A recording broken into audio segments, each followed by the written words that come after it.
Namaste, namaskar, good afternoon, or good morning, or maybe even good evening in whichever part of the world you are joining us from. My name is Deepak R. Khemani, and it gives me great pleasure inviting all of you and welcoming you to our 234th 234th non-stop Sunday Bloom Talk Show. Great. Be it rain or shine, online or offline. Every Sunday afternoon, 12:30 India time, Bloom is on air speaking to a person, speaking to a guest, speaking to a speaker, a trainer, a coach, a mentor, an athlete, a doctor, anybody who has done just that little bit to make our world a better place to live in. Someone whom we can learn something from, someone who can help change people's lives. As we continue in that tradition, we have a very, very special guest with us. Nelson Fernandes, the founder of Big Leap Consulting. He has 32 years of experience in selling, sales mentoring, sales training, executive coaching. There is a whole PDF which I can read out and list his accomplishments. But instead of me doing that, what I will do is I will hand it over to my co-host and co-founder of Bloom, Abhijit, to speak, introduce Nelson, and take the show ahead. Over to you, Abhijit. So Nelson, how did you get into sales This is as a profession? this is a very, very interesting question, Abhijit. I think this was destiny, right? And I actually started as a coder. I was a specialist in writing code in mainframe COBOL those days. 1992 is when that journey began, really. And it was going great. And I figured out that while I was doing this coding for my customers, I went about actually expanding on the work that my organization was actually delivering for the client. And then there was one change request after the next. And I figured I was actually doing the selling and expanding on the revenue share of that organization, which I didn't realize, honestly. I thought I was going about with my work as a programmer, as a systems analyst. And one fine day, something very interesting happened. I I saw a small little tiny ad in those were the days of the ads in the Times of India. And there was this requirement which came up from a company, Dr. Solomon's antivirus. And I was a kida myself, right? I mean, the job was to find cures for newer viruses that were infecting our computer systems and our LAN systems and the WAN systems across enterprises. And interestingly, and that time, I had even more energy than I do today, 32 years later. And I went into this interview and I was supposed to meet the CTO of that company. And the CTO didn't turn up. And then I kind of raised a little bit of shindy around in the reception area. And just then, apparently the CEO of the company walked by, and then he probably went to his cabin, and then he went from his office. He asked the receptionist to send me in. And she said, "Sir wants to see you." I said, Who is sir? And she says, "Our CEO. He just passed by. I mean, and I think he wants to have a chat with you." And I was like, "Really? I mean, but I'm not here to see the CEO. I came for this job. I hope I have not kind of landed myself in trouble." He said, "No, no, no, no. Please feel free to go and meet him. He's a great guy." So then I walk into none other than Peter Theobald. He's the CEO of IT Secure, who was the main distributor for Dr. Solomon's antivirus software. And a cup of tea later, which was about 7 to 10 minutes, in the conversation, he figured, "Nelson, you might be great at the job you do, right? but I am noticing something little different about you. You are a true blue sales guy in the making. Have you realized that? And I said, oh no, no, not me. Sales and me, no way. I mean, and then he says, I mean, just think over it. I think you will make a great corporate sales guy. And I was like, hey, what happens to all my computer education and all of that stuff that my parents pumped in all the money, and where does that go? And he says, look, I'll give you some time to think through. And then I have just this one opening in my corporate sales team for someone who is 10 to 15 years of experience in field sales, which I did not have. And then I said, can I take some time to think and come back? He says, how much time do you think you have? Um, I asked him, can I take a month? He said, you must be crazy. I mean, you see all these CVs over here on my table. These are all experienced people who have been there, done it. And here I am taking a punt on you, my friend. And I am offering this opportunity to you because I see something great in the making. So, long story short, Abhijit, that was my conversion into sales. And thereafter, there was no turning back. I mean, it just kind of grew from leaps and bounds, and went about creating value for my customers, and in turn, making sure that my teams, we did really well. And then another interesting milestone in my career was when I got into TCS in the year 2000, and that became the huge big playground I could have ever asked for. And that was really what was the turning point again in on the global platform. I mean, it gave me access. I was able to go to some 44 different countries, different customers. So pretty much sold everything to everyone across the planet. So that's a little longish introduction to your very short question, Abhijit. And Fine. that's a typical trait of a sales guy. So pardon me for that. So let's say the CTO would not have turned up as a result, and the CEO would not have walked in at that time and seen you. I think what would Nelson Fernandes have been? Okay, so that's a good one. You got me there. I guess eventually, I think whatever we are made of and whatever we believe we are, we ultimately kind of navigate ourselves into that area, right? And I guess it would have been a little later, Abhijit, but it happened pretty Yes, early it would on, have happened. Yes. and so And that and gave me and, and you said one thing when you close this answer is sales guys have a habit of talking, and they talk a lot. So would somebody who typically is an introverted guy fit into the sales role? That's a brilliant question, Abhijit. I think you kind of hit the nail, knowingly or unknowingly.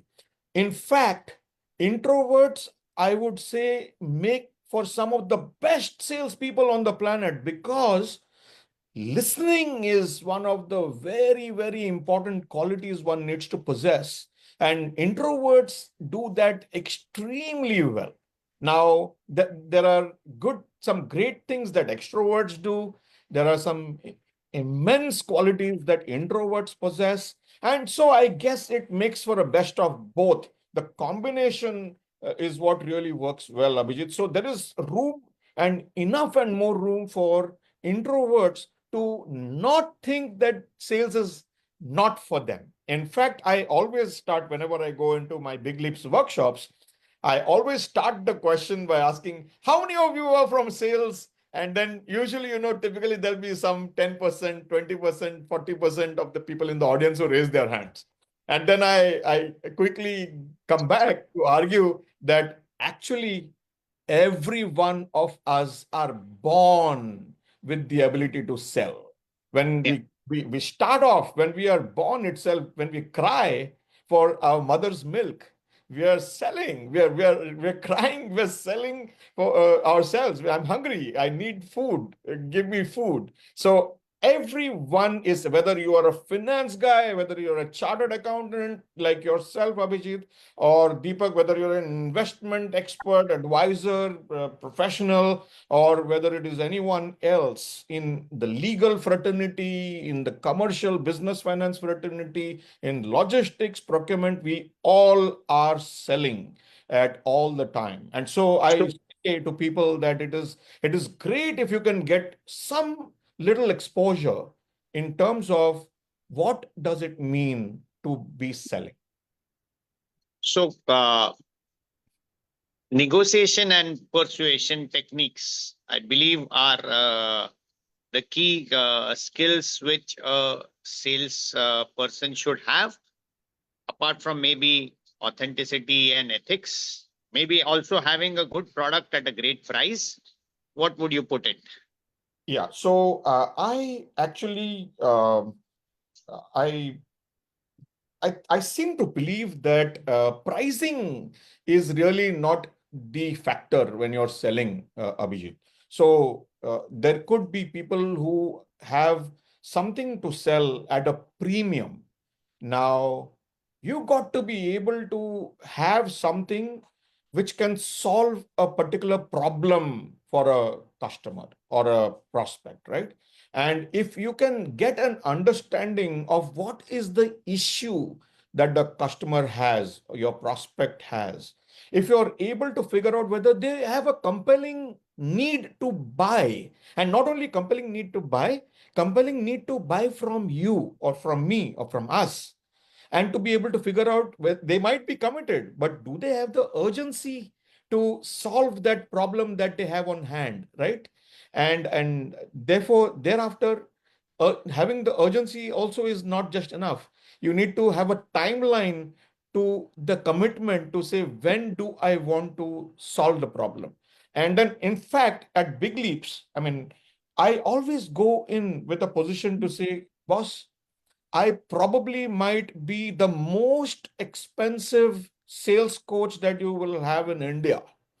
But there are certain things that I will bring to the table, and I will quantify and monetize the thing that they're missing today, which I can help them with, or I can help them fix. And that is really what is more important than pricing. I feel pricing should never be the first thing that would ever matter. What matters is you got what you have for a customer who needs something really solid and good that you can offer to them, and they should be able to pay you more to get it right the first time, So right? while I agree that if it's a real pain point, if a urgent necessity, so again I'm bringing the importance and the urgency aspect. So if it's important, it's urgent, and it's a pain point, then maybe it's you just have to have it. So the price is not an issue. But for other consumptions which you may not need, and where maybe even marketing could help create a demand or create whatever stimulus to buy, I believe the price or the discounts or the offers would make a difference. Especially, I believe on maybe in the US on the Thanksgiving Day, or on the last week in UK. I believe most of the sales, especially 80% of the sales, are done in those days throughout the year. So how does that impact? Yeah, sure. This may So be so my other question is, how would a sales guy sell his product when it's an 80-20? How does he change that ratio? so. Abhijit, one thing is I focus more on the B2B side, the B2B space where Fine. businesses are selling to businesses. But even for fast moving goods, consumer goods, that might be more of a kind of, reality on Thanksgiving and other special occasions on which you come up with discounts and things like that, right? In that scenario, it works well, and I agree with you. That's one good chance to kind of lure customers to buy stuff. That's something that is mass volume, FMCG, CPG companies who kind of do all of that. But we are talking more about The B2B. B2B, where you need to be the value. You need to bring that value. And in over there, I discourage my the people from my fraternity to ever look at discount as your kind of Price. weakness. Yeah. So Pricing should never be your. You should be able to say why I am expensive, why I will charge you this much. So if you are able to quantify it, you are able to monetize it, then there is no reason why you should not be able to cut the deal. And in fact, um, baseline selling, which I aligned with, which is Dave Cullen's baby from the US, and I have brought it to India and neighboring countries. Here, we clearly come with the belief that you have a particular sales process that you need to follow. There is no shortcut. There is no, I will go to a customer, I will do some 1,000 emails from Zoho or HubSpot, and I will do this marketing campaigns, and I will pray to God. We call it this, I call it the spray and pray method, right? I mean, we hope that something will come back from the mailing campaigns, right? So I would rather pick a handful of customers that I want to work with, do a lot of research on the particular customer. There is enough and more of knowledge that is available in public domain. I don't need you guys to buy any tools or subscribe to anything. There is enough and more in public domain, and ChatGPT can be a great friend, right? Once you've known certain issues that a customer has, and you have a product offering, or you have something that you can solve for the customer, that is when you start going and having that first call or the meeting that you will book, and then go all the way to an entire discovery phase, and then figure out whether they need what you got. And then you have to have the ability to gauge whether they want it, they will buy it from us.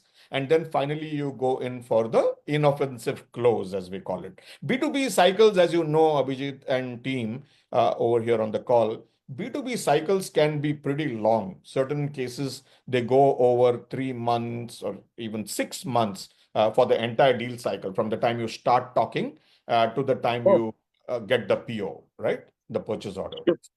so, why does sales be extremely stressful to people, and a lot of people quit because they were not able to meet the targets, and all the There is, downside which we see on employee wellness, or the depressions is of not meeting targets, and again, what's your hack for doing it yeah, actually, well? And a corollary to that is based on a question also in the chat by Satinder, is any tough sales calls you made in your career? Would you share yeah, one sure. of those? Yeah, sure, sure. Certainly. And this was very early on in my career, where, I was pushed into a deal where there was an RFP that came to the table, and we were fluttering all over, like, pigeons scattering all over the place when somebody throws the grains at them. And, it was all chaos. And I was continuously questioning, how can we have the hashtag right to win? So in sales, no, Abhijit, and I'll go back to the previous camera where you started the question. Why is sales so stressful? Actually, it is not. Sales is one of the most exciting career. I mean, it is complex. Don't get me wrong. It is exciting, but it is complex. It needs someone to have a discipline, and a sales process needs to be followed. You need to have the discipline to do what it takes, where it all begins, and then go through those milestones, and then go through those stages, And then when you have been able to demonstrate to the customer that you are the chosen one, you make sense to them, you ask the most tough questions, and they believe then through those entire interaction pods that you are the guy who can take them to the promised land. And that is the trick. There is no shortcut. The people who get stressed out are people who have not met their targets, and then it hits a backlog, and then they kind of panic, and then they say, "Arey boss, mujhe ye karna hai, wo karna hai, I need to get into this, guys," and I kind of go and I call it scavenging. Scavenging karna is not acceptable, not allowed in my dictionary. You go and create your deal. You go, you show your value, you stand up to the customer, ask them the tough questions. Sometimes, trust me, customers today are very different from the customers we saw some few, maybe a decade back or 2 decades back, Abhijit.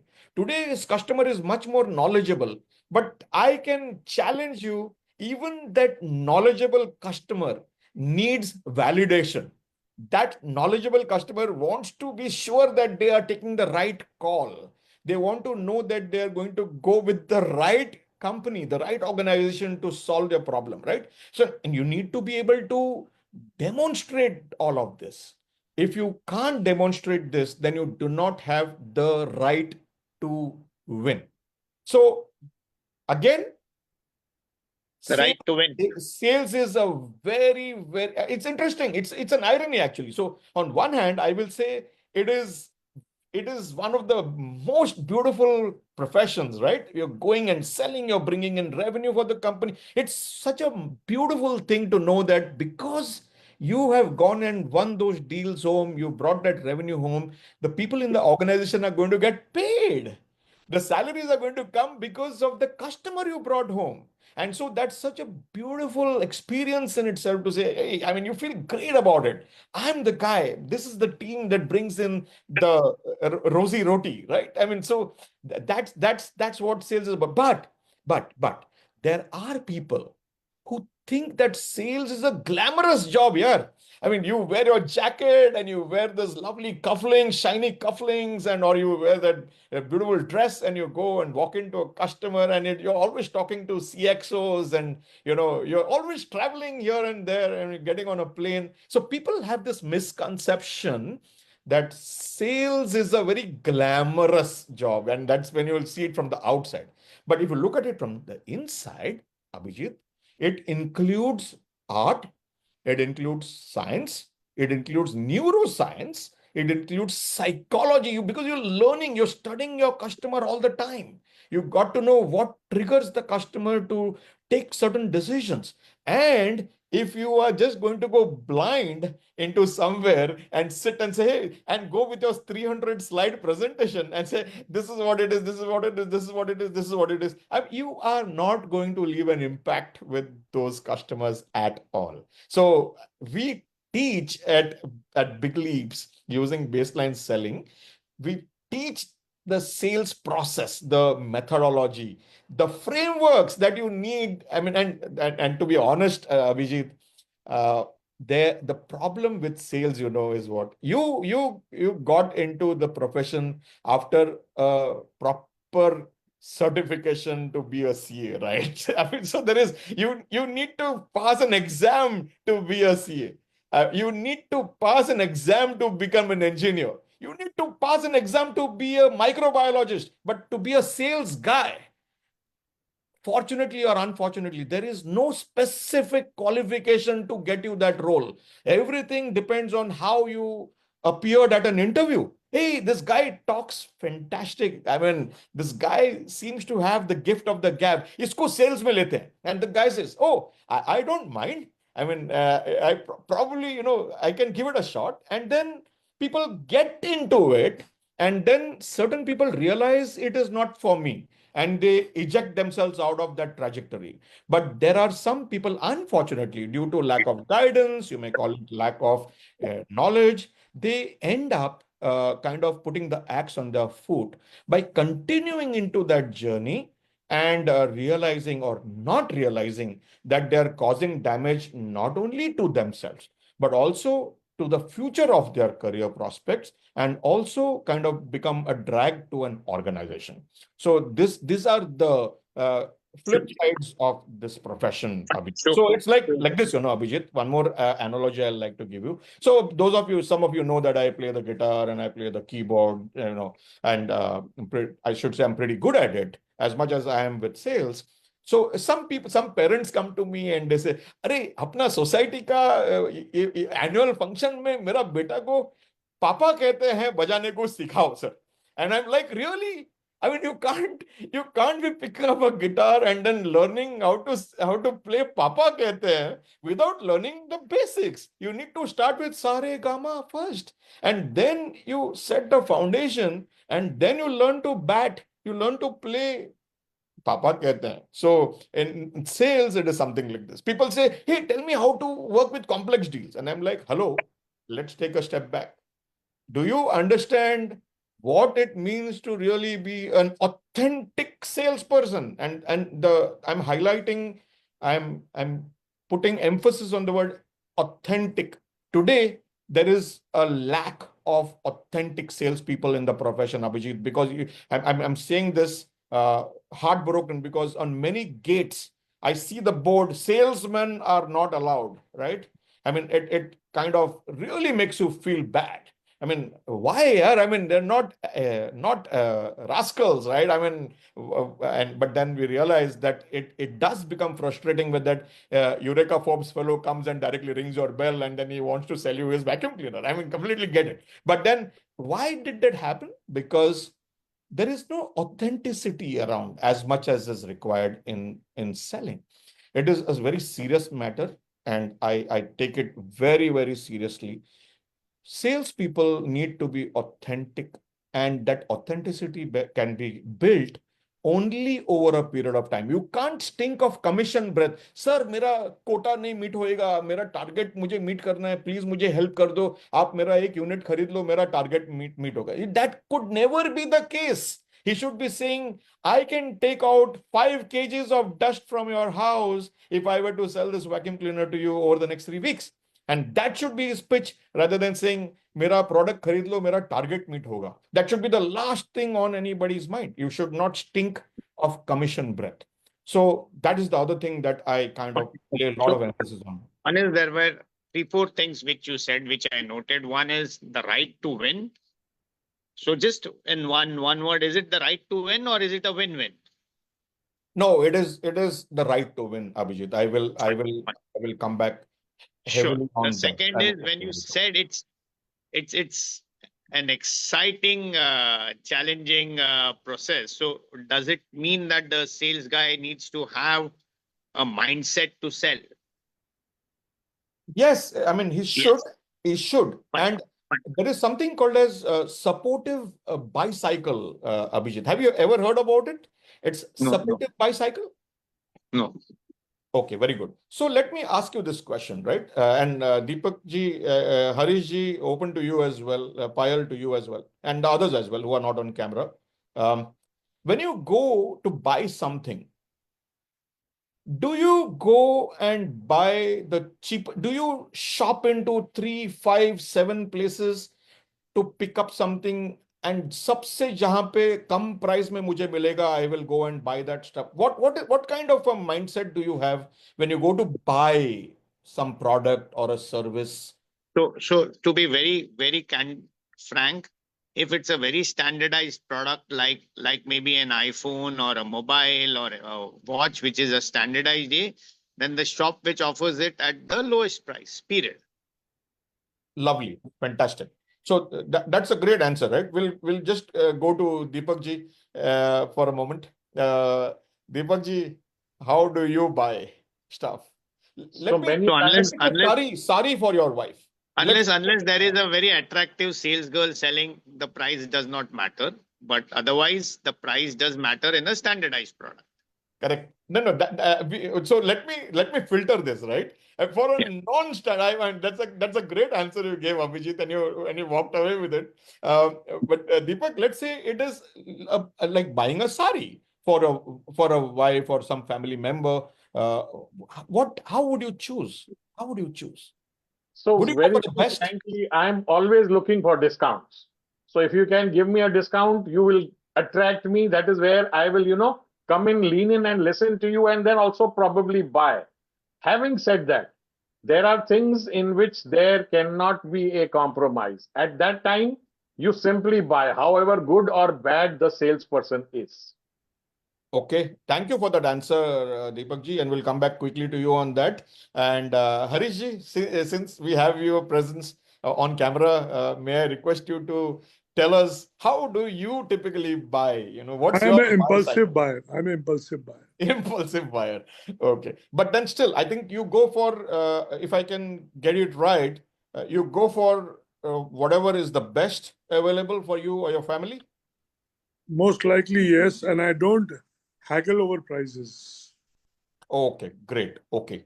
And I think that's where you come in as well, right, Harishji? I mean, when you are going and pitching your services, or rather, let me correct myself, it's no longer that way. People come to you saying that I need your help for guidance, right? And then when you put that number across, in your mind, you're not thinking, oh, but यार मैं तो बहुत ज्यादा charge कर रहा हूं, how will that guy pay me, right? So that's what I mean by supportive bicycle. If a sales guy is like, a person who goes to the market, the vegetable market, and he's arguing and arguing and arguing with that guy to buy those two bell peppers for that 10 rupees or kam karke dena.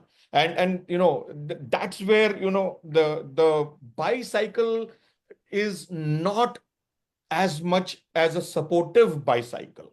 Whereas if the guy sees this is really good stuff, the bell peppers look really good and they're so nice and color, I'm going to just pick them up and I mean allow that guy to keep the 10 bucks extra that he's asking for, right? That's what is a supportive bicycle. So many salespeople have an illness, they have a disease of lack of supportive bicycle. Now, all these concepts are very, very unknown in, especially in our Indian markets with salespeople. Okay, they don't understand these things. That you need to have a supportive bicycle in case you are going and you're pitching something to a customer for, let's say, 1 crore rupees, and if you yourself are not convinced that 1 crore नहीं यार, ये 1 crore तो कुछ ज्यादा ही हम लोग charge कर रहे हैं, it is going to be in your head. And when the guys come for a negotiation, when they come to you and say, boss, why should I give you 1 crore rupees? You are going to trip and fall. You are going to get blank. I mean, you are not going to be able to defend why you need to give me that 1 crore to be able to service this opportunity for you. Right. So that's something that I thought I will leave on the table, Abhijit, for The last question before Deepak takes over. Between the marketing and advertising and PR and the sales guy finally nailing it in the coffin, who should take the credit? It is teamwork, Abhijit. Everyone has to coexist. There is no one-upmanship. It just happens that the sales guy is like the CEO. I mean, I tell people, you should behave like the CEO of the company when you're running a deal. And you bring everyone together, right? I mean, and whatever marketing did to be able to create that awareness and all of those campaigns they did, that helped the people know that, oh, there is something called big leaps that is there in the market. So, I mean, wo sab kiya, right? So then now what I'm doing is my part.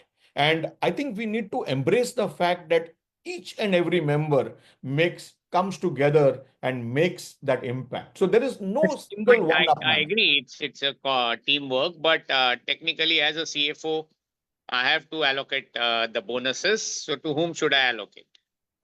So Or if, should it be 25% to all?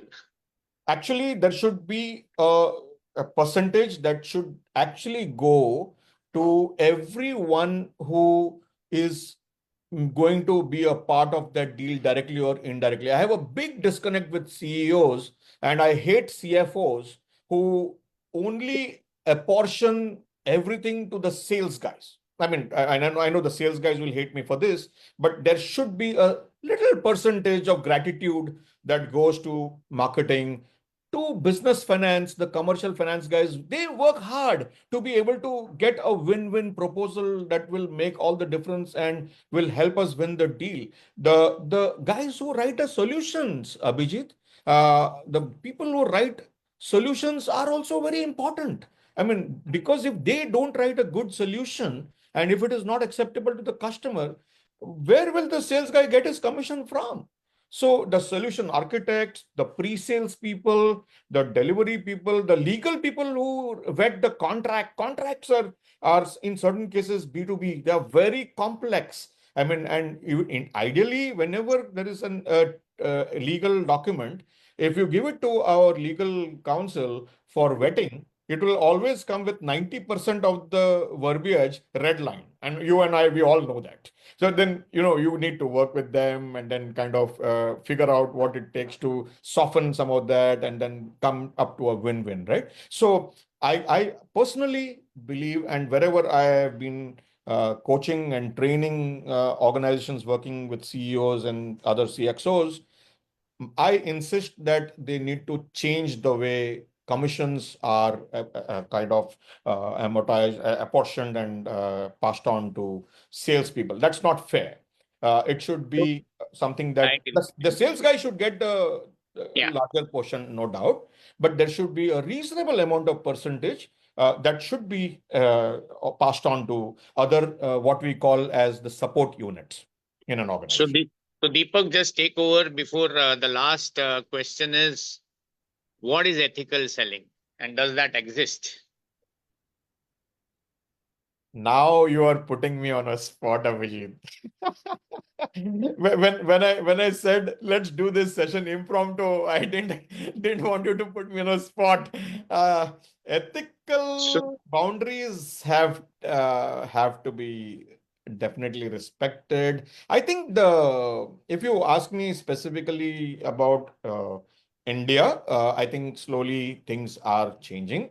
It's unlike 2 decades ago when you went to Unit Trust of India or Deepak's favorite life insurance corporation, and you went and tried to pitch over there. There was something that used to happen on the sidelines if you had to win a deal. And I am also to be blamed for encouraging some of it those days to be able to get the food home. But I think things are changing now, Abhijit. I see significantly people following very strong ethical practices, and that's the way it should be. I think I would strongly discourage anything sure. unethical in this I profession. agree. I agree.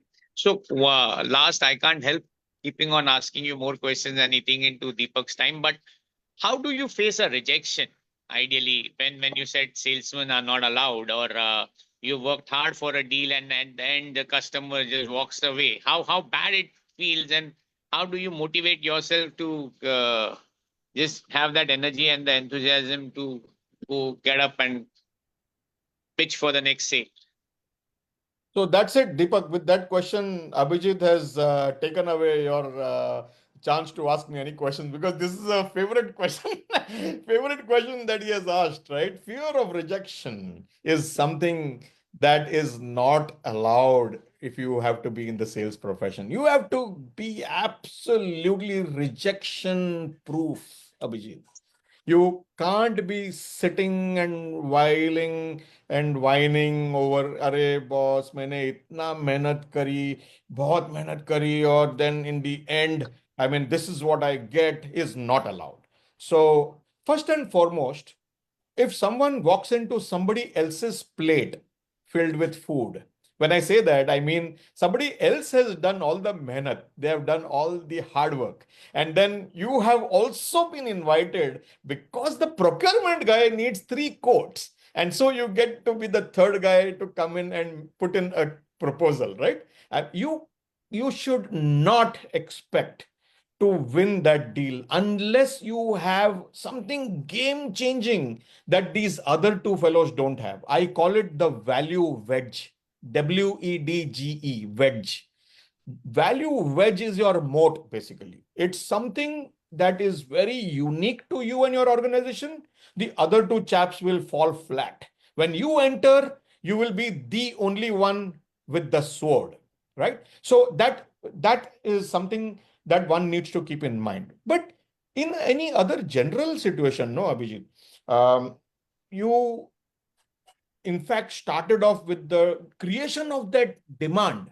That's actually what has to be done by everyone. You go and create demand. You tell the customer, hey, look, this is your issue and don't you want to fix it? And then the customer says, hey, yeah, I mean, in all of our madness, we don't realize that we are losing, let's say, $1 million, or let's say in Indian terms, right? We have maximum Indian people on the call. We are losing 1 crore every quarter.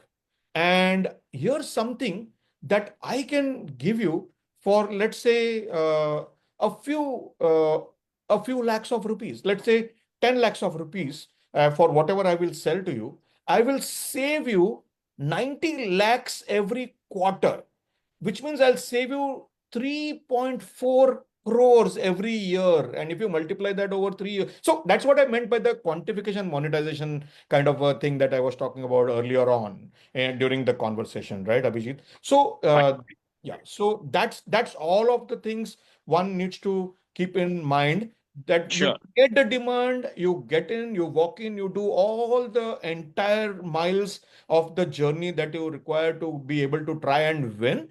But if there is something else that happens in the game, somebody else has gone and made a proposition that is much, much better sounding than what you gave, and for that reason, you gave away the deal to some other competitor, then again, you have lost the right to win. And that is why you need to do whatever we teach at baseline selling. You need to be close to the customer. You need to not only talk to the CEO. I've seen salespeople who will say, the guys who are the snooty guys, they will say, मैं तो सिर्फ CEO के साथ बात करूंगा, मैं उससे नीचे कोई नहीं बात करूंगा.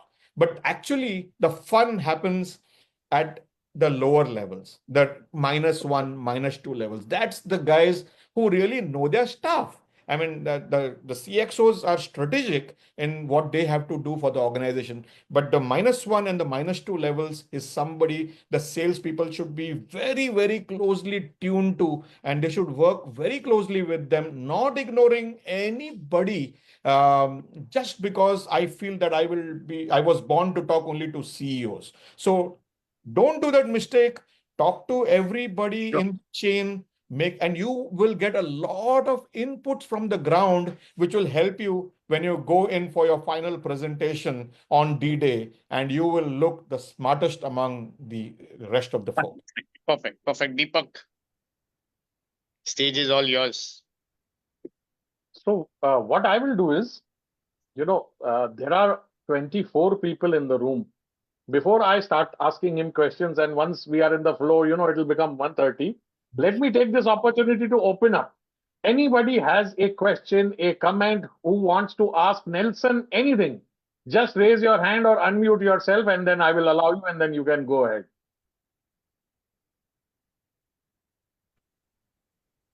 Hi, Nelson. Hey, Shahab, good to see you here. Good to see you as well. Really powerful with the not allowed to have fear of rejection bit. Right? It really resonates. I had a question actually. Since you've got great experience in sales, what are your thoughts on cold calling? What's your approach been like to that?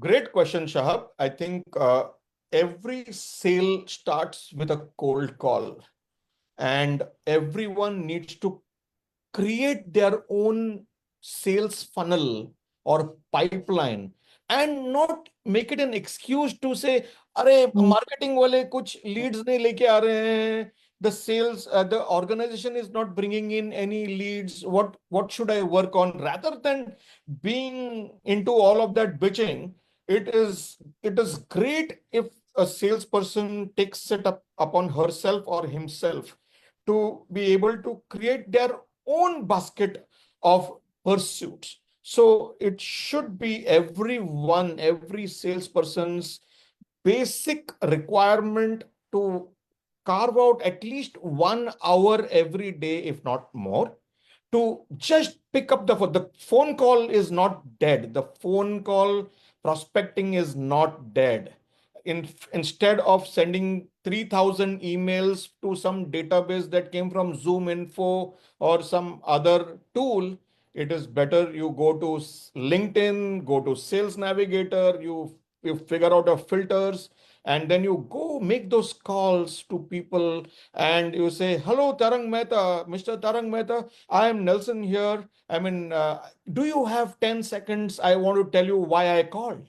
And there is a very less likelihood of someone bluntly having to say no to that. But if you start the conversation by saying, hello, Mr. Tarang Mehta, good morning to you. I am Nelson Fernandes. I'm from Big Leaps. I have 32 years of experience in having figured out how to help solve your problems with people similar to you. And I have helped the legal fraternity and blah, blah, blah, blah, blah. The customer will bang the phone down. And many people, especially inside sales people, imagine inside sales, sales development representatives, business development representatives, when I coach these cohorts of people, they remember that that is a 9 hour, 8 hour, 9 hour job. Their job is to pick up the phone and do prospecting.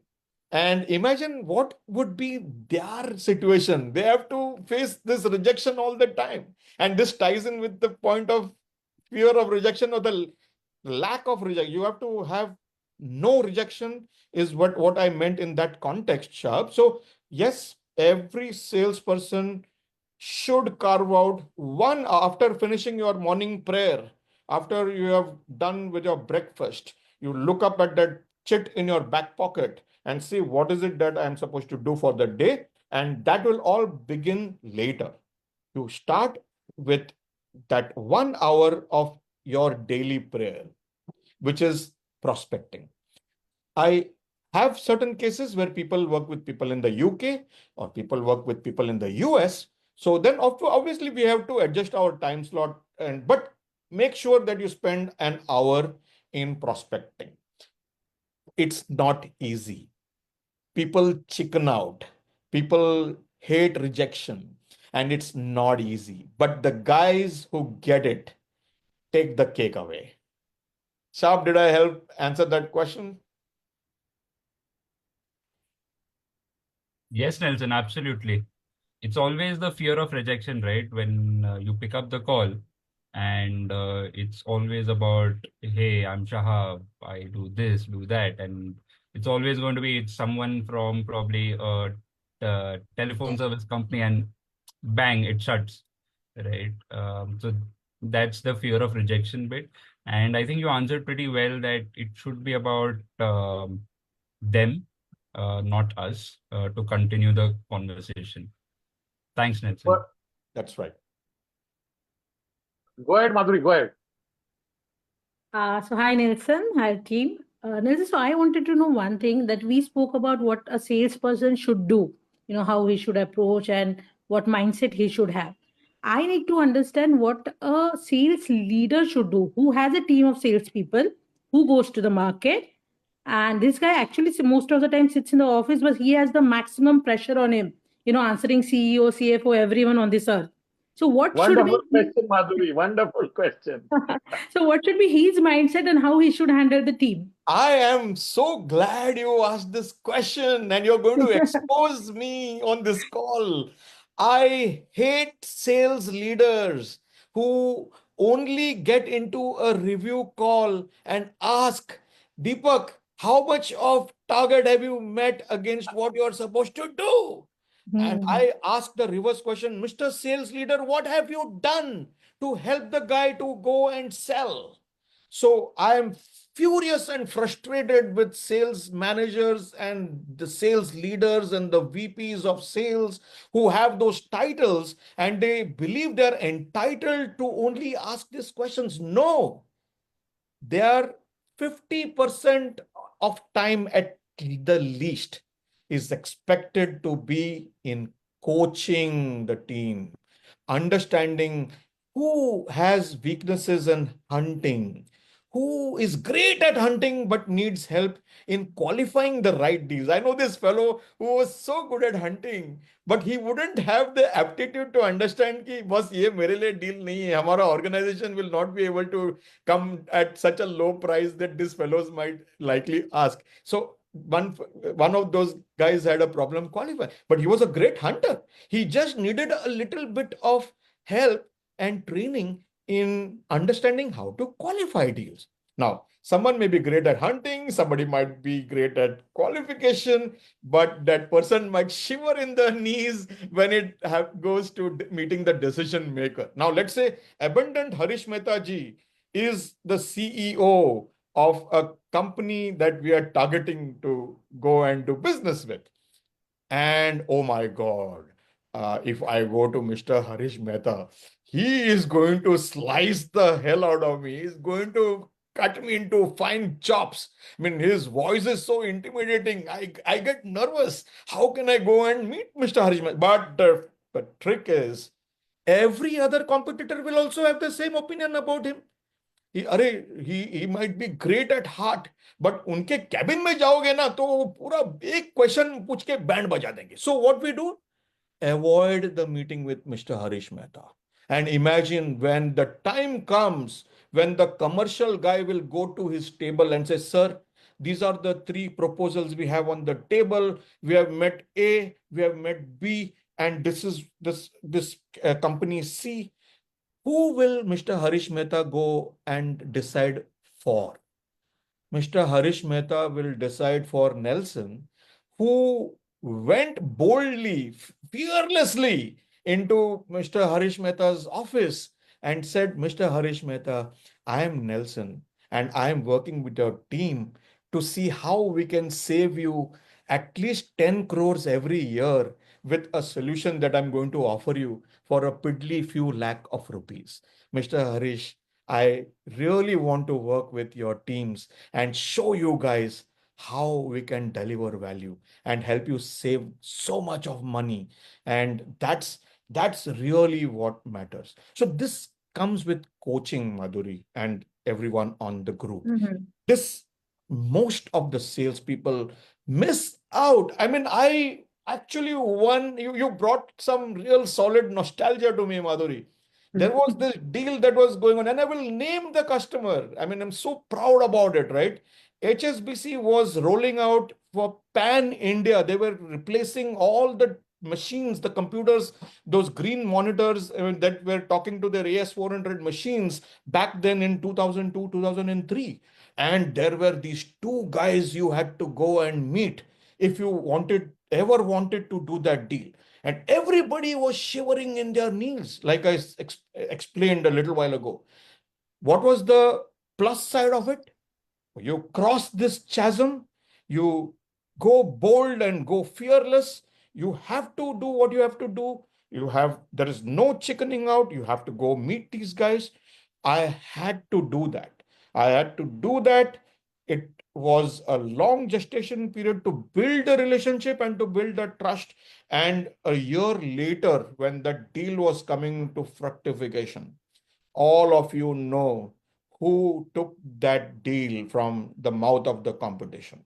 Yes, we picked up that deal. It was a huge deal. It was in the newspapers back then.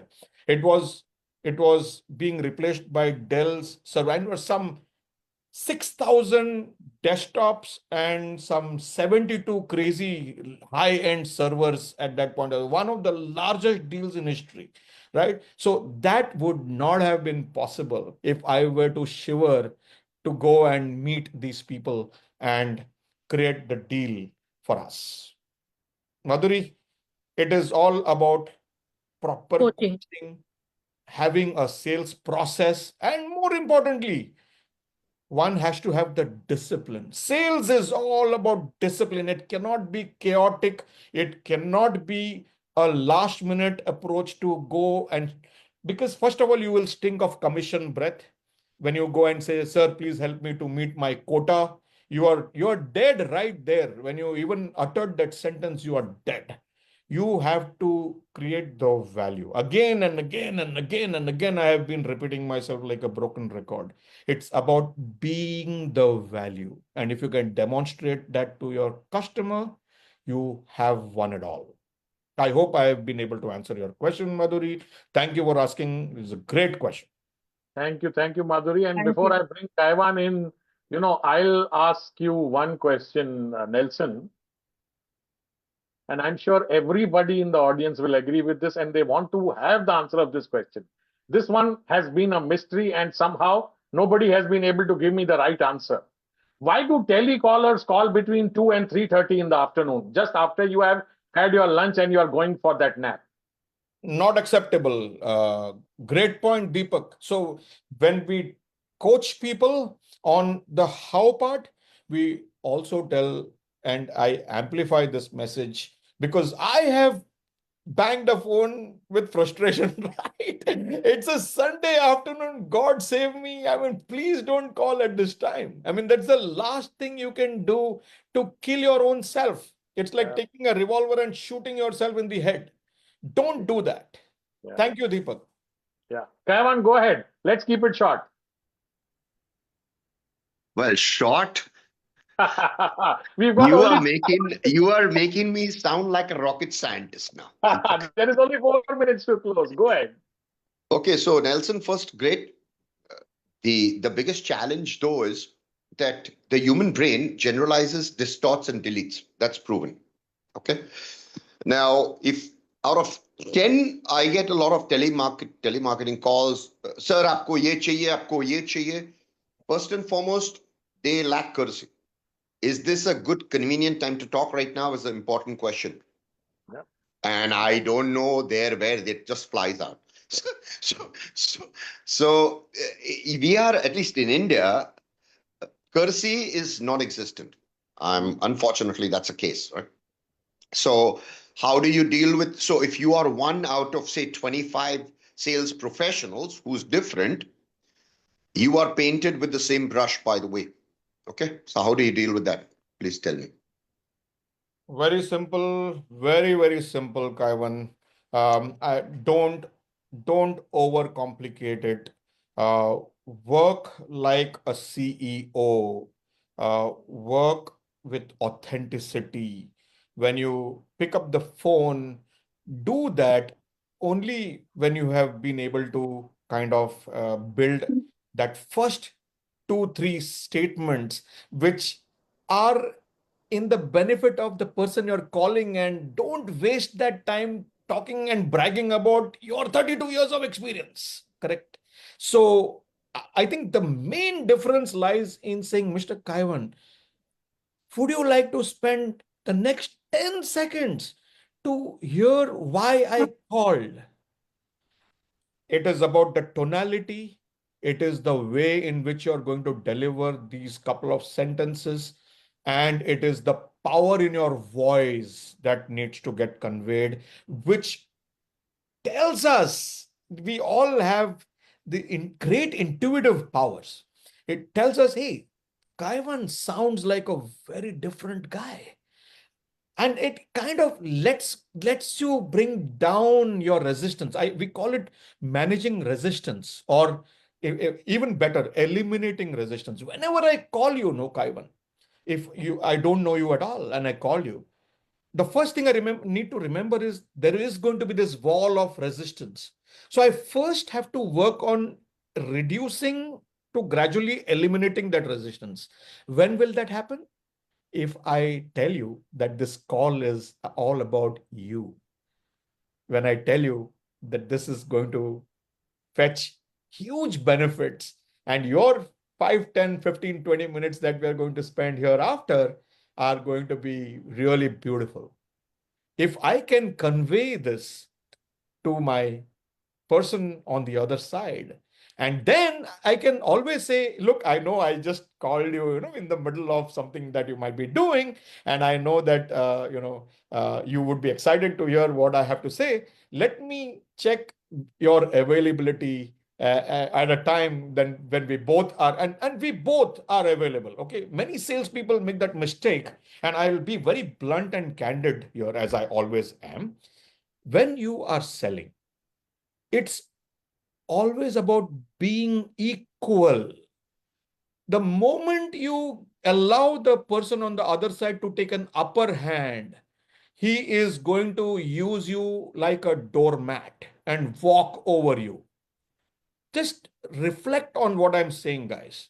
If you ever allow someone else to be one up, if you demonstrate that in the way you are constructing your sentences, that person is going to hold an upper, and it's very it's psychological. Take it or leave it. It is psychological. So always, when you're asking for time also, say, I would like to set up time with you to walk you through at your convenience at a time that is also convenient to me. So you're telling him, look, I'm come to you to see how I can help you solve your problem, but my time is important too. I can use that time with someone else, but I'm choosing to use that time with you. So there are lots and lots. These are chapters in my teaching, Skyvan, and that's what I take to corporates. That's what I teach individuals in my entire baseline selling cohorts. There's lots and lots to learn about sales and selling. It is not about learning just how to go and say, "Hey, hello, Deepak, how are you today?" No, the days of the hi, hello is over. It's about the finesse. It's about how you come across. It's how about you dress up to go and meet a customer. It's about the way you groom yourself. You can't go with a half beard and, I mean, you can't go with that one shirt, one side of a shirt out of your pants and then expect the guy to give you a red carpet welcome. Every single bit is important. Being on time is another very important virtue. Yeah. Many salespeople, the ones who have the audacity to walk into a meeting that was committed for 1:30, they don't deserve to be in the profession. Respecting time, and imagine and believe me, deals have been lost because people were late to the meeting. Thank you. Thank you for that reply. Let me ask you one question before someone else raises their hands. It is said.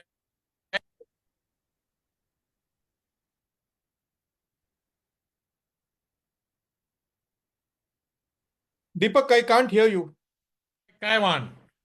Deepak, sorry, we lost you. At least I couldn't hear anything of what you said. How about me? Can you hear now, Ram? Yeah. Okay, wonderful. So it is said that, a great salesperson is someone who can sell a refrigerator to an Eskimo. That is right. Or, a comb to somebody like Taiwan. Right. Your thoughts on that? One, ethical selling. One, whether they need it really or not. I mean, the Eskimo doesn't need a fridge, right? But the Eskimo knows Prashant Warrior, who is in the US. I can always sell it to him to give it as a gift to Prashant Warrior, right? Wonderful. So let me read out Prashant's question. He asks, how do you measure sales effectiveness beyond closing deals? Is it only about numbers? Are there any KPIs that can help measure this? Oh, that's a fantastic question, Prashant. Now you're asking me to give it away for something this is Big my lip secret, profession. big This lip is my bread secret. and butter. But yes, I mean, it's a good question, Prashant, and I'm glad you asked that question. I think sales effectiveness is not only about the deals that you can show on your sales funnel. Look, sir, these are the deals that are there in my funnel. The bigger KPI is, for how long have those deals been sitting in that bucket for the last 6 months? अरे, एक साल पहले भी तुमने मुझे वही deal बताया था, and it is still hanging in there. I mean, that doesn't give you any brownies. So the deal movement is also equally important. It has to move stages, and that's what we call as deal velocity. If I started something about 2 months ago, and if this is typically a cycle that lasts about 3 months, if it goes beyond 4 months, it's a red flag. Right. Got it. Wonderful, wonderful. Great We insights. are Nelson. Thank you. way past our normal scheduled closing time, but these are the things that happen, when there is a topic which touches all of us, when we have a person who is an expert, who is a teacher, who is teaching others, and we get an opportunity to learn from them. This is what happens. And, Abhijit, that made it very, very easier for me, because out of the, 1 hour, he took away all those 45 minutes and took away all the questions which you answered so wonderfully well. So thank you so much, Nelson. Let me hand it over to Payal for the official closing comments. Thank you, Deepak sir. Namaste, everyone, and thanks for joining us today. Thank you, Nelson, for enriching us with your wonderful insights. Looking forward for another masterclass in near future when Bloom organize it. Yes. And thank you. Looking forward everyone to join us for the 235th episode next Sunday. God bless Sunday, us all. 235th non-stop Sunday Bloom Talk Show. Join us. Thank you, everybody, for joining in on a Sunday afternoon today. See you next Sunday again. Thank you. God bless us all. Thank you. Thank you for having me over, guys. Thank you so much. I thoroughly enjoyed. Wonderful. Thank you. Bye.